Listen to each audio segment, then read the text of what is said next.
I'd like to ask the attorney for some guidance on what we can do about offensive hate speech directed at council. I'm tired of it.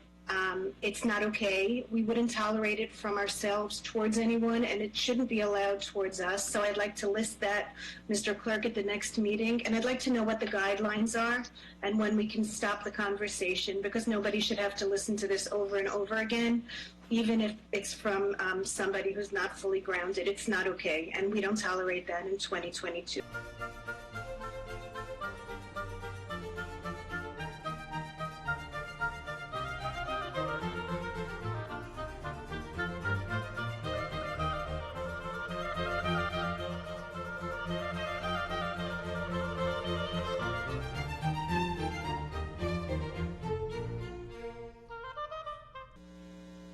Okay, seeing none, we'll move on.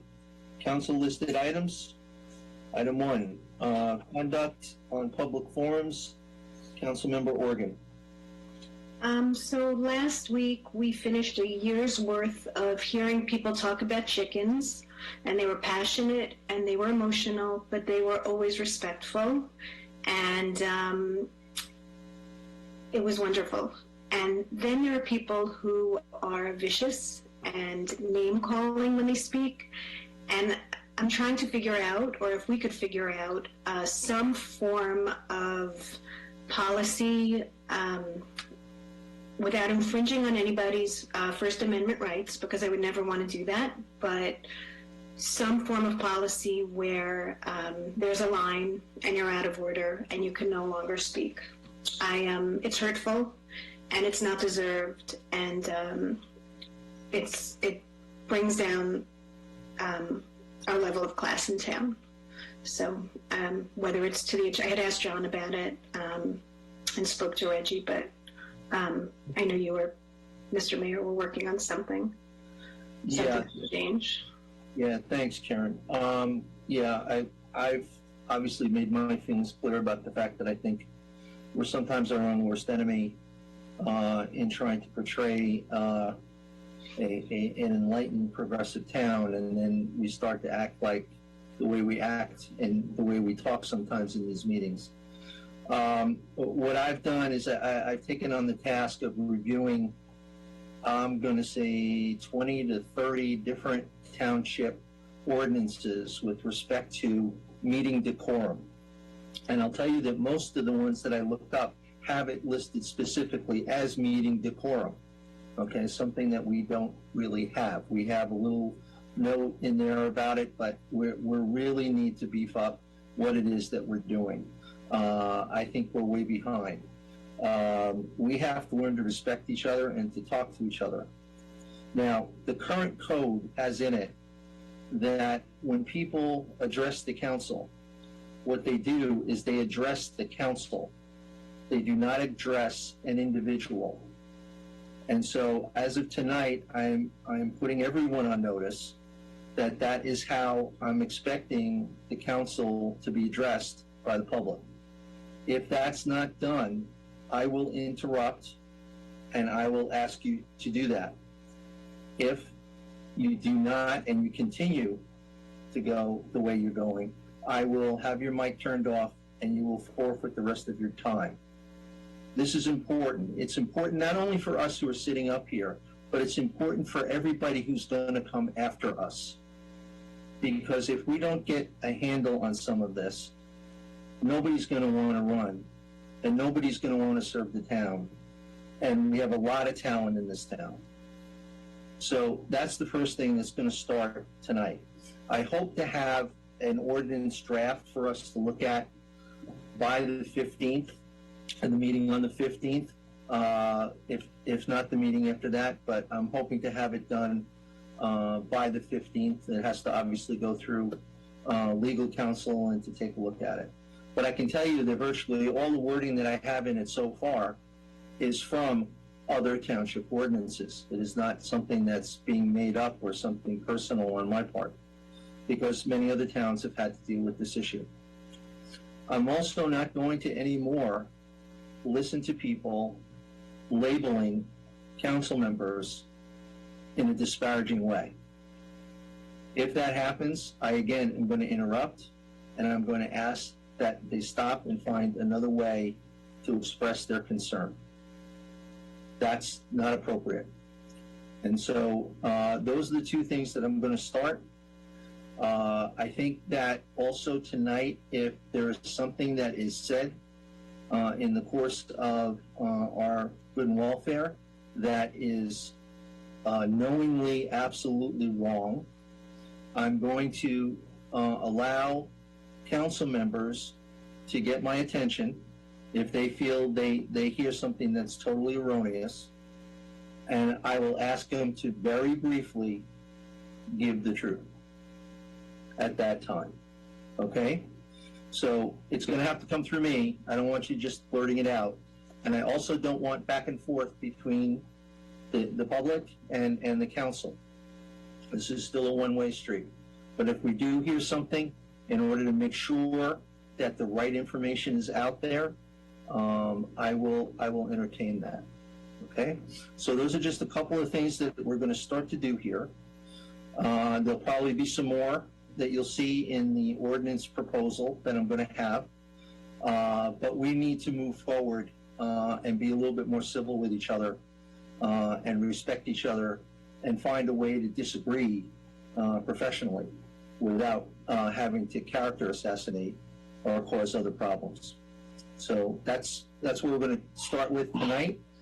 We'll see what happens, and I'm going to ask Reggie and Bill, if I totally screw up and I cross the line, stop me. Okay? I'm not here to bully. I'm here to facilitate, but I want everybody to be comfortable because I don't want any more emails or phone calls, and I know other council members have had them as well, that basically said, why do you put up with that?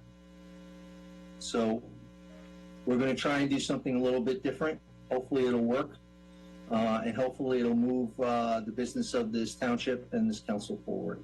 Okay? So I thank you, Karen, for bringing that up and putting it on the agenda. And as I said, there'll be more to come.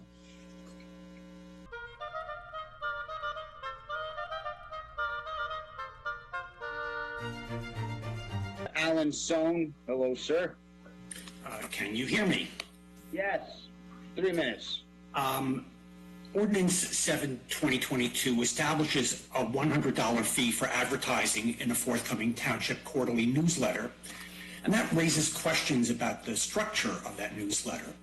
Can the township effectively cover events in a quarterly newsletter? The township will have 4 opportunities each year to cover all the news in Teaneck. Meanwhile, Teaneck Voices and Teaneck Tomorrow publish once a week for a total of more than 100 issues. On Facebook, Teaneck Newsroom and Blue Teaneck have posted factual news, often on a daily basis. There's a lot that will be missed as 3 months elapse between issues. Will the township discriminate against advertisers? Whether it's the use of township employees to prevent collection of petitions at Teaneck Night Out, the efforts to subvert the will of the people at the ballot, or the efforts discussed tonight to silence the public during good and welfare. Mr. Sohn, Council and administration have too often. I am raising comments. I am keeping your these comments specific to the 2 ordinances. These are specifically related to the content of the ordinances and what will be adopted and what will be in these newsletters. Statute 4049-2 specifically allows residents to ask questions regarding ordinances, and that's exactly what I'm doing.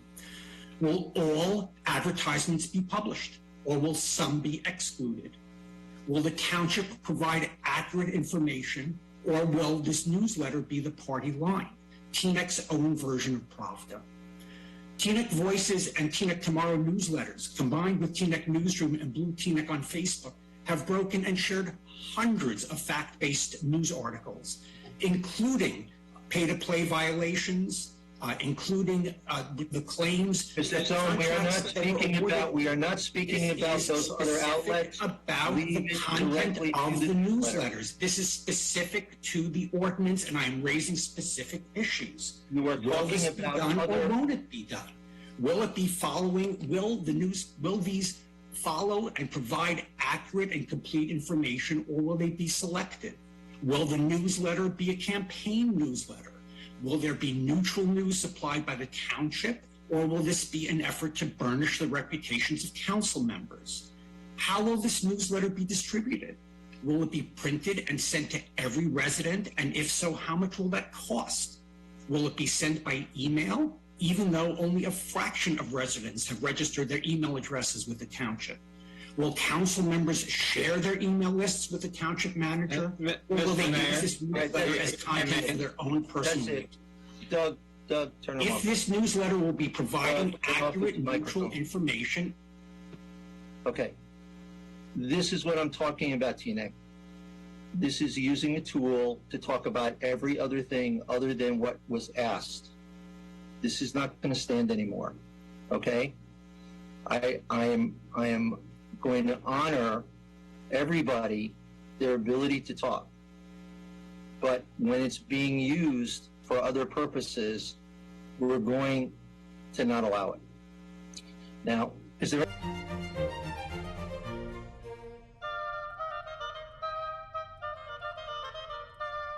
approximately 185 people. I'm not sure if they all want to speak tonight. I know I see their names have changed. Are you aware of that, Mr. Mayor? What's that? Do you see what's going on there? I see the numbers, yeah. You see the people, the name. Again, I'm going to ask everyone to address the council as council, not as an individual. Please stay on point for what you want to talk about. And please refrain from use of names, naming, characterizations, or other items or other ways in which it really isn't part of what you're talking about. We're not talking about us, we're talking about the issues. So I would urge you please to do that. And at this point, Doug, why don't we move forward?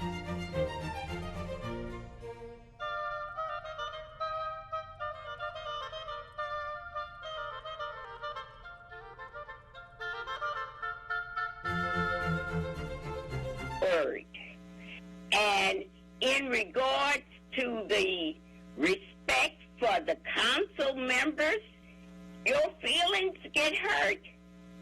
Well, I say to you, if you can't take the heat, get out of the kitchen. Because I'm one. I'm not going to let you talk to me the way you want, and then I can't respond to you. It's not happening here. Somewhere else, fine. But I really think it's very disrespectful for the whole council. Ms. Baker, your 3 minutes were up. You have my...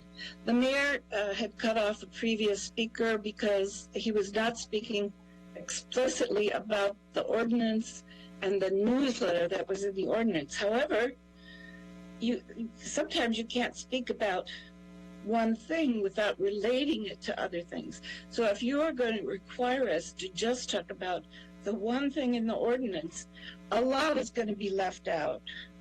And I'm really concerned that this is getting to be a further reduction in the freedom of speech.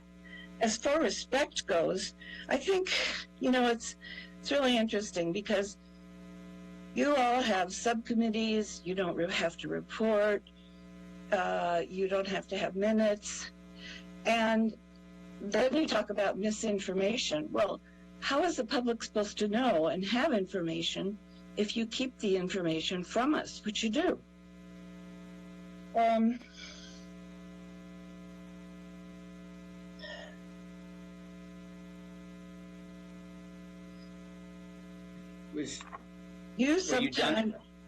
is sometimes information that's incorrect coming out of the council. And so how are we to express the correct information if we have no avenue?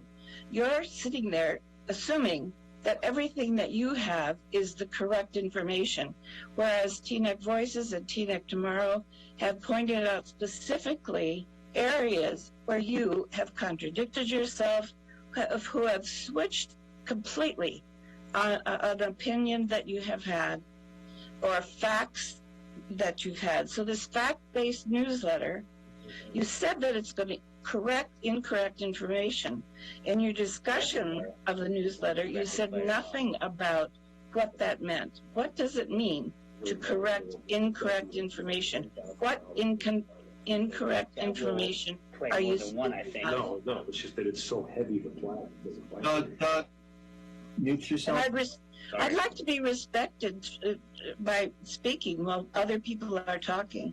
Yes, and that's why I just told him to mute himself. That was my fault, Gail. I apologize. I muted your clock. You're good to go again, Gail. I apologize. Well, I just know that very often the public is not treated with respect, and I find it kind of ironic that the council is now asking us to be respectful when there have been so many times that you have not been respectful to us. And that's my main point. Regarding decorum and civility in discourse, there should be no ad hominem remarks made at any point in time.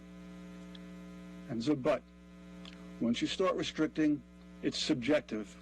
And once it's subjective, you're really crossing the line and it becomes censorship.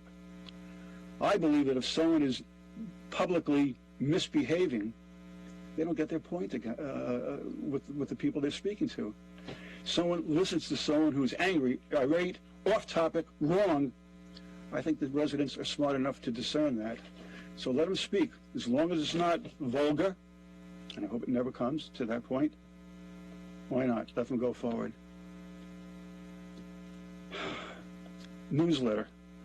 Speak about, but the other thing I do want to speak about is what I consider to be treading on very dangerous ground here with cutting people off from speaking. I don't come on many council meetings, and when I saw the way Alan Sohn was cut off, quite frankly, I was appalled. I don't understand this. This is an attack on our democracy. It is an attack on our First Amendment rights. And I have to echo what Mr. Rose said, that disrespect is subjective. People will speak passionately about issues they care about. Is that perceived as disrespectful? If I speak with a lot of emotion and if I speak passionately about something, will I be muted here? So I'm very, very upset of how a resident who was speaking on a resolution was just muted. I can't believe it. I'm just appalled by that. So I really didn't intend to speak about this, but I feel that I have to. Also, I'm very concerned about the way Alan Sohn was treated and about your proposal to limit what and how we say what we believe. This is you're really stepping on our democracy, and it's a very, very dangerous precedent. It's really important that people speak out whether you agree with us or not. So I really hope that you will reconsider this policy. And I'm a little concerned that council members are able to have feedback in some of the discussions on ordinances. Let people speak, let people express themselves, and let democracy win in Teaneck. Thank you. The other thing is the total disrespect. The first thing my parents taught me was respect for the individual. What y'all did to Alan tonight was not right, and y'all know it. And it's not even y'all. It's the person that's supposed to be leading the town right now. That's a problem. I'm concerned. But anyway, my main thing is... Where were we? Alan Sohn.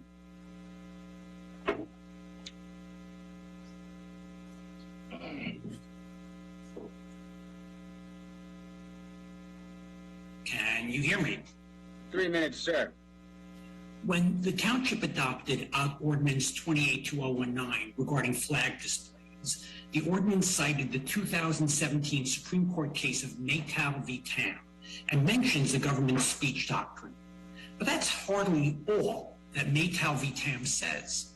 In his majority opinion for the court, Justice Alito stressed that the part of the trademark law banning disparaging terms violated a bedrock First Amendment principle, that the government may not prohibit expression merely because it is offensive. He quoted Justice Brennan about flag burning in Texas v. Johnson. If there is a bedrock principle under the First Amendment, it is that the government may not prohibit the expression of an idea simply because society finds the idea itself offensive. Flag burning.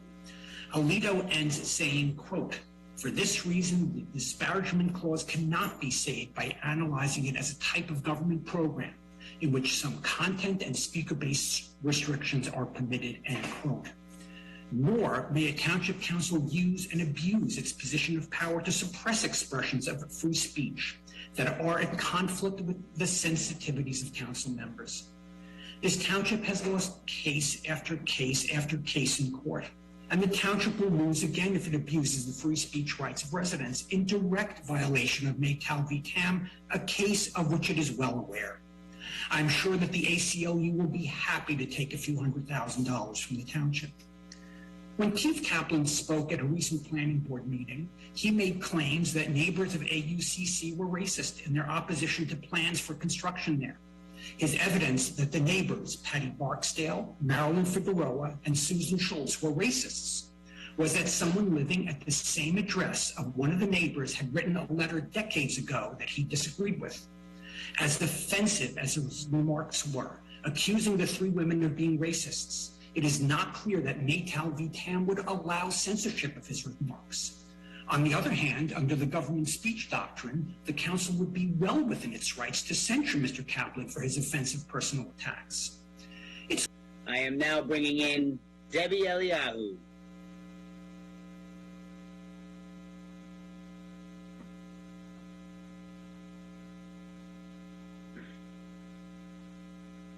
Hello, good evening. Hi, Debbie, 3 minutes. Hi, it really won't take that long. I just would like to ask for the ability to speak freely. I'm not talking about the ability to speak disrespectfully. I'm just asking for the ability to speak freely on topics that it is our job. I've said this in the past. It is our job to, as constituents, to say our opinion about the job that council is doing. When we think the council is doing a great job, we should be saying so. And when we disagree with decisions that are made, or with things that are being done, it's also our job to say so. We can do that respectfully, and I think it's important that we do. But we don't always have to say council is doing a wonderful job or the decisions that are being made are to our liking. And I don't think that we should be cut off in saying so. And I think it's kind of one-sided to allow council members to pipe in to correct us if they think that something is erroneous, unless we are also allowed to pipe in and correct council members when they're saying something erroneous, as has happened often when I was called out by name and erroneous information was said about me, and I was not allowed to correct it. I think if there's going to be that ability to do so, I think it's got to be two-way, because otherwise it's kind of a reputational hit and run where we as residents aren't allowed to defend ourselves against erroneous information, and it's just kind of left hanging into the future. And yes, it might be included in the minutes, but that won't do a lot to help our reputation. So anyway, I would just like to speak out for free speech and ask that, unlike Alan Sohn, that we be given the opportunity to speak a little more freely in the future. Thank you so much, and I wish you all a good and safe All right, we're going to close. I think we're a lot of comments for tonight. Those of you who did not get a chance to talk, again, you can send your comments to the clerk.